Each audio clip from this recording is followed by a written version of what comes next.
I, 30M, have been married to my wife Sam, 28F, for 3 years. About a year ago, we moved to a new city because I was offered a promotion. Sam was hesitant at first but soon came around to the idea. Since arriving in the city we have both been busy with work and have struggled to make new friends. Around 4 months in, Sam told me she had met a new friend, Jane, 29F, and they had a lot in common. I was happy for her and we planned a double date with Jane and her husband a few weeks later. At the first dinner, we started to make the usual small talk, but when I tried to engage with Jane, she seemed cold and dismissive. For the rest of the night, I was left to speak to the husband while my wife and Jane were deep in conversation. Every time I tried to join their chat, Jane started talking to my wife again. The husband never tried to get involved. I brushed this off as Jane maybe being a bit shy around new people and forgot about it. Over the next month, Sam and Jane would text constantly, have long phone calls at night and meet up a couple of times a week for coffee/lunch. This didn't bother me and I just thought that they were forming a close friendship. We then went out again for dinner and the same thing happened, although Jane spoke to the whole group more this time, but she made a number of comments alluding to her being bisexual and her and husband being in some sort of open relationship. When we moved on to a bar, Jane sat across from my wife and started openly flirting with her. She would make suggestive comments, compliment her and use any excuse to make physical contact with her, touching her hands, shoulders, etc. When we got home I made a joke asking Sam if she enjoyed her date with Jane. She looked confused and asked what I meant. I said that Jane had made me a bit uncomfortable with her flirting, but she said that's just how she is. I told her that I wasn't sure Jane just wanted to be friends and asked her to be careful. For reference, Sam has never shown any real interest in women and as far as I know she is straight. She is also endearingly naive and will always see the best in people. The texting and calls continued and Sam started going over to Jane's apartment at least once a week and wouldn't come home until quite late. I was wary, but she would always tell me what they had done/watched etc. After one of these visits, I asked what Jane's husband was up to and was slightly shocked to hear that he was away on a business trip. Apparently he traveled a lot and Jane didn't like being home alone. This came to a boiling point a few weeks ago when I took Jane's husband to play golf. We were supposed to go out for drinks/dinner after with the other two guys, but they both had to cancel last minute. On the 10-minute drive back to my house, I could see Jane's husband texting Jane. Jane and Sam were supposed to be going out for shopping and lunch, but when we arrived at my place they both looked flustered, sitting at opposite ends of the couch. We made awkward small talk for a while, but I went into the bedroom. I noticed Jane's smartwatch sitting by the bed. They left quickly and I decided it was time to talk to Sam. I casually asked her what she bought at the mall and where they went for lunch. She said they decided to stay home instead because Jane had a headache. I asked her to be honest about what they had done and she swore that they had just chatted all afternoon and they were just friends. I told her I was uncomfortable with a lot of things that have happened, but she tried to reassure me. I noticed later that the smartwatch was gone, but I didn't bring this up to Sam. Since then there have been no phone calls or messages while I was around and Sam seemed extra loving and attentive. She rarely brought up Jane, but last night she mentioned that she was going to a concert with Jane on Saturday, then would crash at our place. I said I wasn't comfortable with this and offered to pick her up instead. She got angry and said that I was acting controlling and crazy, then went to bed. We haven't spoken since, but am I overreacting here? Should I try to stop her from staying over on Saturday? I think I trust Sam, but something is telling me that her relationship with Jane is not just as friends. Should I snoop? TLDR, wife made a new friend and I am concerned about their close relationship. Update 1. I decided I needed some firm proof that Sam was cheating before I confronted her. When I got home from work, Sam had made dinner as normal and sat with me while I ate. I acted normally with her and she caught me off guard by apologizing for her behavior the night before. She asked if I was still willing to pick her up or she would even try to find someone selling a ticket if I wanted to come along. I asked her to try to find a ticket and she seemed happy. The rest of the night was normal and after we went to bed, I couldn't sleep. Around 1 a.m., Sam was sound asleep, so I grabbed her phone and went to the bathroom. I unlocked it, we know each other's passcodes, and braced myself. I knew they texted each other on WhatsApp, so I started by trying to find any other messaging apps. I checked everywhere and used the trick someone recommended of looking at the battery usage to see the most used apps. I didn't find anything. Sam is not into social media and doesn't use Instagram, Snapchat, etc. I also checked her browser history, emails, photos, call logs, deleted items, etc. and couldn't find anything out of the ordinary. I decided to check WhatsApp next and open the chat with Jane. I found hundreds of messages, sometimes up to 50 per day between them. Around 99% of them were completely normal, talking about TV shows, books, music, recipes, family, day-to-day life, etc. The other 1% that might be a bit suspect included, there were no nudes or anything pointing towards them having had sex. Nothing had been deleted. I checked some of the chats with her other friends and they were very similar. What was most concerning was the way which Jane texted Sam.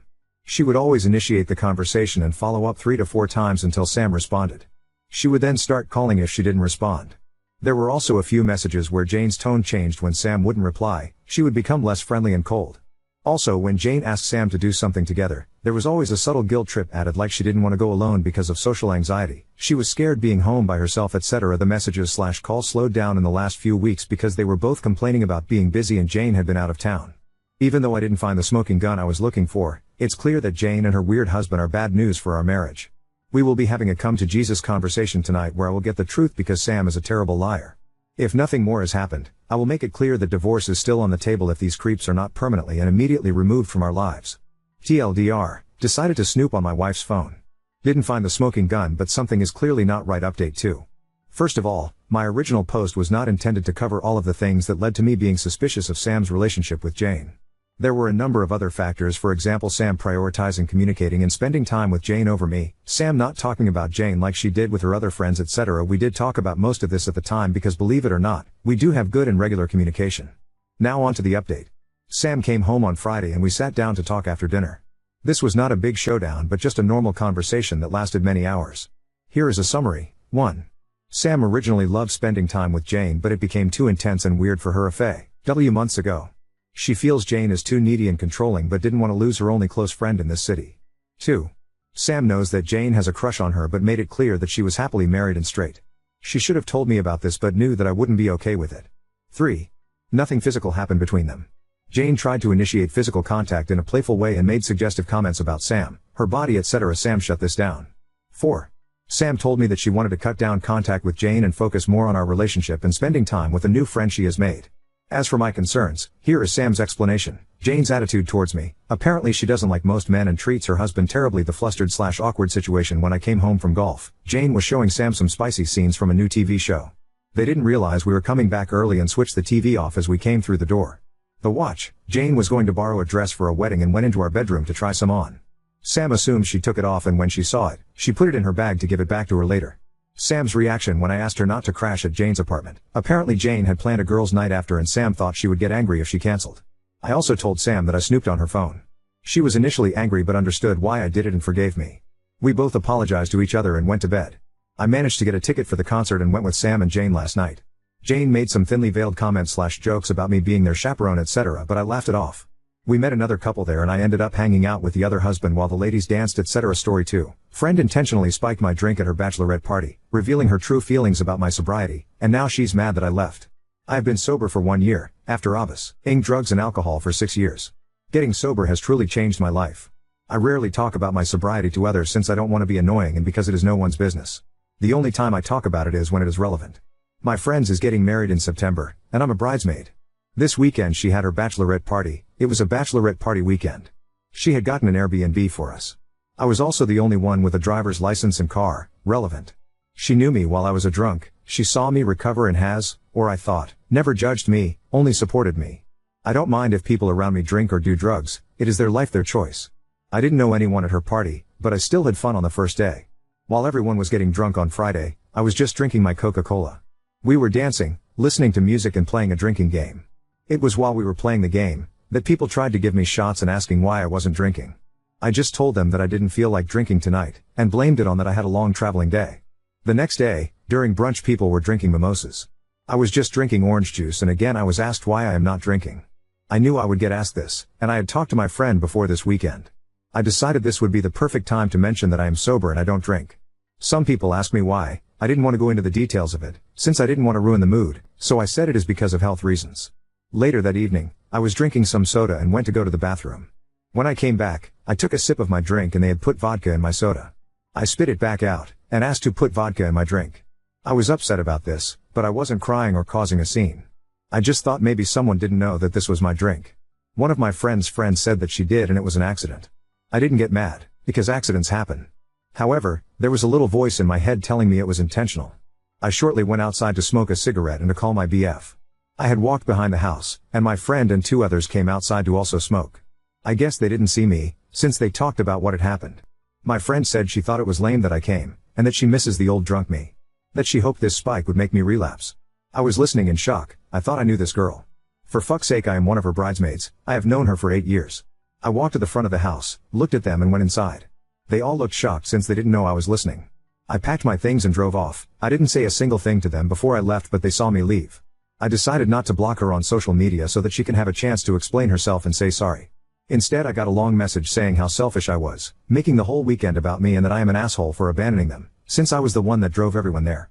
So am I the asshole for leaving my friend's bachelorette party? Edit, thank you all for the responses. I am obviously not going to be friends with someone like her or participate in her wedding. She has been talking shit about me to our friends, and I have been receiving a lot of shitty messages from them. She told people that I didn't like them drinking and was trying to ruin the night and that I just abandoned them.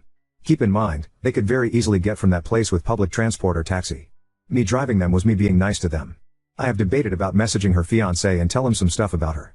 He is also sober himself, not due to substance abuse but due to health. I don't think he would like what she did to me. Also, they had agreed on not having any strippers, which she did have. And when we were out, she was flirting with other people. Hink, that is one of the reasons why I think she did it, since I said something about it. Maybe I shouldn't have interfered, but in my eyes she seemed drunk, and I didn't want her to do something that she would regret. Still wondering why she misses the old drunk me? I was a shit person when I was drunk. Also, the only reason why I told people I don't drink was because people typically don't accept it when you say that you don't like alcohol, etc. The reason why I haven't blocked her yet is because in my experience, it gets under people's skin more to not be blocked. She has messaged me more since I left, but I can't be asked to read her bullshit. Also, I will be making a post on my social media if she doesn't stop spreading lies about me. Getting sober saved my life. I am forever grateful and happy that I chose sobriety. I have also upped my therapy sessions just in case this makes me spiral. Oop, OFC, she is down a bridesmaid but maybe also a fiancé if I decide on messaging him. I'd gif, that is too mean. Update 1. I needed to take a few more days to digest and reflect on everything that happened. I also wanted to talk to my therapist first to see what she thought I should do. We decided on that I should message the fiancé, since if I was him I would want to know, same as I would either way have told him about the cheating. I do not condone cheating, and turns out it wasn't the first time she did that. Here is what I wrote. Hi Paul, fake name, I know this might be weird since I'm sure by now you know that I left last weekend, but I wanted to talk to you about it. As you know, I have been sober for over 1 year now, and while we were at the bachelorette party, Olga, fake name, put vodka in my drink. I didn't realize it until I took a sip of it. I had asked them who did it and Fiona, fake name, said she did it on accident. However, when I went outside to smoke I overheard them saying it wasn't an accident and that they did it on purpose. My boyfriend heard the whole thing. You can ask him if you don't believe me. I also wanted to let you know that there they did get strippers, and I attached photos of it, and that she was very friendly to some men we met at the club, again attaching photos of her touching the arm of a man at the club. I wanted you to know because I don't find behavior like that okay and I do not support it. I also wanted you to know that I will not be attending your wedding. I wish you the best. He saw the message and blocked me a few hours later. I also decided on confronting her. I am the kind of person who prefers to do things face to face. Me messaging her ex was something I did because I felt like it would be weird if I showed up to his place. However, I know where and when she works. I waited outside of her work, which I know is creepy, but I know she would not want to do this conversation face to face. I asked her if we could talk and she said yes. This was a 1 hour long conversation, so I will summarize it. I told her how much it hurt me that she spiked my drink on purpose and that I could go to the police with this. I said it was childish of her going to our mutual spreading lies about me. I told her that she is a coward for not admitting to what she did. And lastly, I told her I did not have any interest being her friend anymore and I will not be attending her wedding. She was very quiet during the conversation. She listened to everything I had to say. She said she was sorry. She felt like ever since I got sober I was boring because all I talk about is sobriety, which I don't do. That me telling her friends I am sober took the attention away from her. That I shouldn't have done that. I told her before we went that I would tell people that I am sober for health reasons if it were to come up. I told her that she has every right to feel this way, but it doesn't justify what she did to me. I ended the conversation with that I wish her the best, and I hope she gets the help that she needs. And I left. After this I sent the message to her ex. I found out that her fiancé did end the relationship and that this isn't the first time she has done something like this. Turns out that she has several times poured alcohol into her fiancé's drinks, always saying it was an accident, and that she has cheated before. She did bombard me with messages saying how horrible I am, how selfish I am, that I would end my life blah blah blah. I blocked her and she is out of my life now. I am okay and I had another therapy session today just in case this triggered me.